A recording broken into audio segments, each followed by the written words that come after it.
Today, more and more people are escaping the pace of city life and moving to the country. They enjoy being closer to the serenity of nature. But with nature's serenity comes nature's risk, including the risk from wildfire. Our desire to be closer to nature and our desire to preserve nature actually leads us to be more vulnerable to wildfire. If you describe your house as a little house in the woods, then you have a problem. It's an area that we call the wildland-urban interface. It's where nature and man come together. Dawn Connolly, a Florida homeowner, is retrofitting her home to protect it from wildfire. Absolutely, and it's certainly something that we've thought about over the years. Never knew really how at risk the property was. We live in the middle of the woods. We're surrounded on three sides by a state forest. I just feel like if a wildfire were to start in the state park or even in a surrounding yard, my home just has no chance. So Dawn has decided to make her home Firewise. With a few easy-to-do modifications to her property, she'll make her home able to withstand a wildland fire, even without the help of firefighters. Through landscaping, proper design and maintenance of our homes, we can still enjoy living in the woods, living in this interface, without necessarily requiring the fire department to respond to us in a wildfire situation. Dawn is taking her family's home and safety into her own hands. A Firewise retrofit begins with a basic fire risk assessment. Here, local fire chief Will May is evaluating many things, including the frequency of local wildfires, the land's topography, and most important, its condition. The Connolly property is not unusual. This is what you see throughout northern Florida. It's the kind of environment that really thrives in a wildfire condition or a prescribed fire condition. And the fact that this home was built here in this area without the usual protections that you would normally see, which is a large setback, makes it a really prime candidate to be destroyed by wildfire. A risk assessment requires seeing property as more than a yard and home. It's also potential fuel to feed a devastating fire. In Dawn's case, the fuel has virtually taken root on her doorstep. It's not hard for forestry professionals Don West and Jim Harrell to anticipate a wildland fire scenario. We've got a site that's got all the characteristics of what you don't want to have if you're concerned about fire entering your home from outside the home. There's plenty of fuels that are volatile that have chemicals in them. They've got ladder fuels where they go from the ground up into the canopy. And should a fire get started in here, it would easily burn into the house. Some of the more dangerous things from the fire standpoint are the dense clusters of palmetto and the brush and shrubs that have what we call needle drape of pine needles. It would be very flammable. So one of the first things and most important things for us is that homeowners think about defensible space around that home, something to break up the continuity of that fire when it approaches the house. The job of redesigning the yard with a defensible space falls to Firewise landscaper Jane Cicchetti. There's no reason why you can't make your landscape Firewise and at the same time aesthetically pleasing. In talking to the homeowner, one of the first things I wanted to point out was that the wooded area is too overgrown and the landscape plants are just kind of scattered all over. Our biggest goal here is to clear out and open up the area around the house. Jane has drawn up a new landscape design that divides the Connolly yard into 3 Firewise zones. The size of these 3 zones varies from house to house, depending upon the kind of terrain and vegetation specific to each property. The first zone is the most critical because it's nearest to the house. In Dawn's case, it extends roughly 30 feet from the home. On other properties, this area could reach 100 feet or more. This is where you will have low-growing shrubs and try to be very careful about which plants are chosen to be here so that they are not too flammable. We want to put in sod and grass areas, which would be good for fire prevention, and also make the house look more attractive. The good news is that being Firewise doesn't require wholesale stripping away of vegetation. Jane's goal is to create a buffer or a defensible space that will prevent fires from coming to the house. It also gives firefighters plenty of room if they need to defend Don's home. To accomplish this, Jane will follow Firewise guidelines. She'll thin out the trees and plants and install a well-irrigated lawn. She'll also plant indigenous shrubs in small clusters to create a series of fuel breaks, and she'll carefully select a mulch for the garden. During wildfires, cypress mulch and other very light, very flammable mulches actually increase fire spread to the home. By using those types of mulches that are not prone to that rapid fire spread, we can still landscape with natural materials, providing a very aesthetic view around the home, but do not contribute to flame spread. Jane suggests replacing the existing combustible mulch driveway with a paved one to act as another fuel break. But the price tag becomes a sticking point, and the decision is postponed until later. Dawn is also debating whether or not to replace her wooden fence with a more expensive, non-combustible one. These will be the first of many cost versus safety decisions that Dawn, like all homeowners, will have to make. It's all part of the learning curve. Just beyond the defensible space is Zone 2, which extends out another 20 feet on this particular property.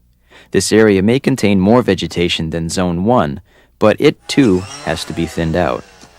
And in Florida, that means clearing out a particularly annoying and ubiquitous plant. We have the saw palmetto here, which is highly flammable, and we're trying to move that back, and this would be another way of opening up the landscape. The resin in saw palmetto makes it especially volatile. Florida isn't alone in this regard. Every region has similar resinous vegetation, from longleaf pines in the south to ponderosa pines or Douglas fir in the west. In each case, deciduous plants or succulents with high moisture content provide lower combustibility.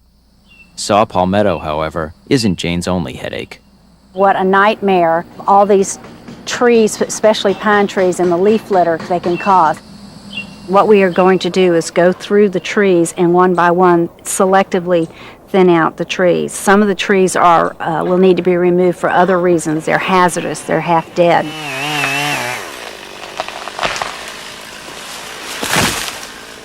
Here, the landscaping crew is spacing the trees at least 10 feet apart and cutting away dead or dying limbs. This should halt or slow a fire's advance. At the same time, it will improve the health of the remaining trees. They're also pruning any branches within 6 feet of the ground to prevent the dangerous ladder fuel effect of a ground fire climbing into the tree crowns. The final zone is an outer ring stretching 50 to 100 feet beyond Don's house. The third zone, which is more or less a transition into the natural landscape where we can have, is probably as much plantings as we want or the native surroundings. The landscaping crew is only thinning out the dead trees and plants. While they work, Chief May has identified one of the easier improvements homeowners can make. What we need to do is just make sure that we build a protective cover for the pump and the wellhead. So if we can protect the well, we will probably have a continuing water supply here that could support something like a yard sprinkler system that could keep wetting the area down around the house so that the vegetation more than likely would not burn. Retrofitting a property makes a dramatic difference, but it is not a one-shot deal. It requires an ongoing commitment to upkeep. Dawn will continually trim her plants and remove pine litter. Fortunately, Jane's Firewise design will make Dawn's home safer and a whole lot easier to maintain over time. Landscaping isn't the whole story. Ron, Hello, May. How Hi, you Ron. doing, How are you bud? getting along? Nice to see I'm you. doing okay, bud. Yeah. Even as Jane was developing her landscape design, a local contractor began making Firewise improvements to the house. The most perfectly designed Firewise yard can't prevent burning embers from landing on or near a home. And a quick look at the siding on the house indicates a fire risk that needs attention. This is a cedar plank. It is very lightweight and burns very easily. All it takes is for a fire to transmit across the ground or through fuels from bushes or plants to this structure, and it's exposed to this, and the exterior of the home will ignite. The crew is replacing the cedar plank with a non-combustible concrete composite siding. Ron Peebles, the contractor, has determined that the existing fire-resistant soffits from Dawn's house don't need to be replaced. It's just I believe it's 26 gauge aluminum, and it does have striations in it, and it's penetrated so that the air travels freely through it, and it vents the attic area. These are not fireproof, but they are a much more fire-resistant material than a standard wood soffit and fascia. The windows will also be kept, but for a different reason. New, tempered glass windows that won't fracture when exposed to the heat of a wildfire would clearly give her home superior protection. But they're not cheap. We're not going to be replacing the windows. They are a standard single-strength window, which is a non-insulated glass, not tempered, just a standard single-glaze window. Offers some protection against fires, but not the best. New window screens, however, are affordable. The existing nylon screens would melt quickly if hot embers touched them. The new metal screens won't.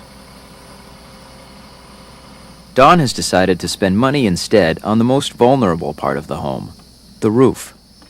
We're going to be replacing these standard shingles with a Class A fire-rated shingle, which will offer a greater protection from the surrounding vegetation. If they had a tree-to-tree fire, it would dump copious amounts of lit sparks and burning embers onto this surface, which would easily ignite in this condition, but the new shingles will prevent that.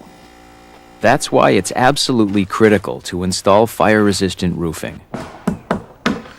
Ron's crew is also replacing the plastic skylights. This is an aluminum frame, which is fire-resistant, but the plastic dome is not. The intense heat of a fire could easily melt the plastic and allow embers into the house. The new one will have a tempered glass window, which will be very, very fire-resistant.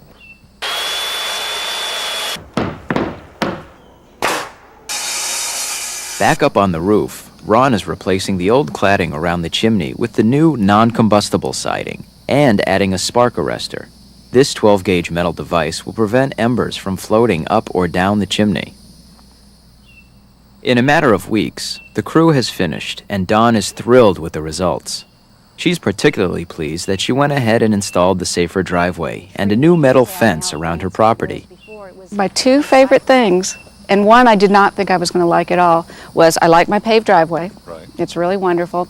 And the wrought iron fence. I was very, very skeptical about replacing my picket fence, and I absolutely love it. It's one of my favorite things. The sense of openness, particularly around my home and the grass, is just so beautiful, and the idea that it's more safe to boot is just really such a plus. It just is absolutely gorgeous.